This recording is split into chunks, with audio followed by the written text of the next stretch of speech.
सूबेदार बच्चन खे चई छॾियो आहे त उन्हनि सभिनी बदमाशनि खे आफ़राई करे छॾे त जीअं आईंदा को बि लोफर कंहिं ग़रीब जी न्याणी ॾांहुं मेरियत खणी न ॾिसी सघे।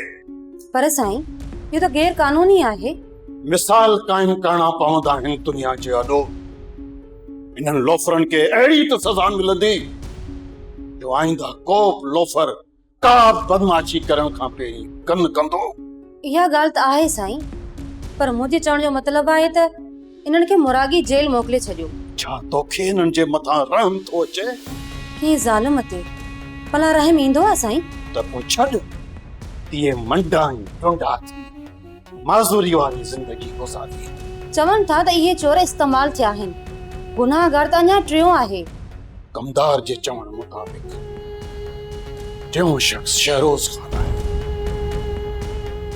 पर ज़ीनत जे होश में अचण खां पोइ उनजो बयान शहरोज़ ख़ान तां इहा शामत टारे छॾींदो। कमदार खे का शिकायत हुई छा हुन मां जो उनखे विच में छिके आयो? न, हरगिज़ न। साज़िश, कूड़ ऐं हसद बेईमानी कमदार धणी बख्श जे रत में बि शामिल आहे। ऐं आउं बि इहो ई थो सम्झां त ग़लत फ़हमी जी बुनियाद ते शहरोज़ ख़ान खे ॾोही सम्झो वियो आहे। इन करे ई मूं मथे सकावट कान कई, पर राज जे साम्हूं शर्मिंदो ज़रूर कयोमांसि। सभु कुझु दरगुज़र करे छॾियो।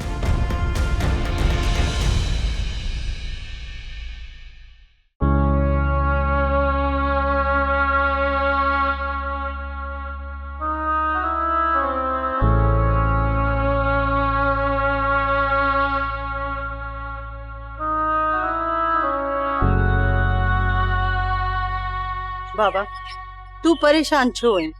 ज़ीनत सच लिकाए पंहिंजे पाण सां ज़ुल्म कयो आहे, असांजो छा वञे इन में? मूंखे ज़ीनत जे सच लिकाइण ते का बि हैरत न आहे अमड़।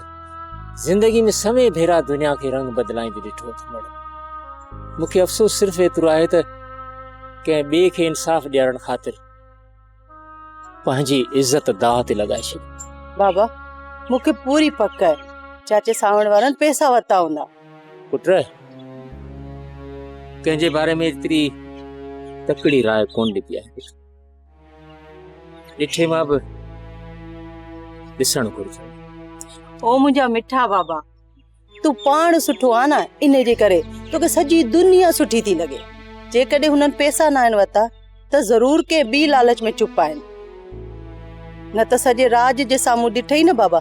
ज़ीनत सबुर खां कमु वरितो। गुरबत वेचारी हीणी ऐं कमज़ोर थींदी आहे बाबा। या हिकु दफ़ो किथां ॾंगिजी वञे न पुट, पोइ रू रू हिरासजी वेंदो आहे। माण्हू पंहिंजे पाछे खां बि डिॼंदो आहे।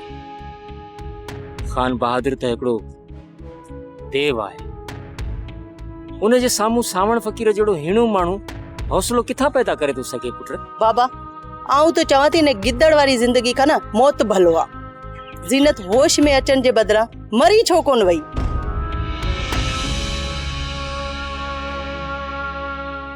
वेरुन जी वस्ती, वेरुन जी वस्ती।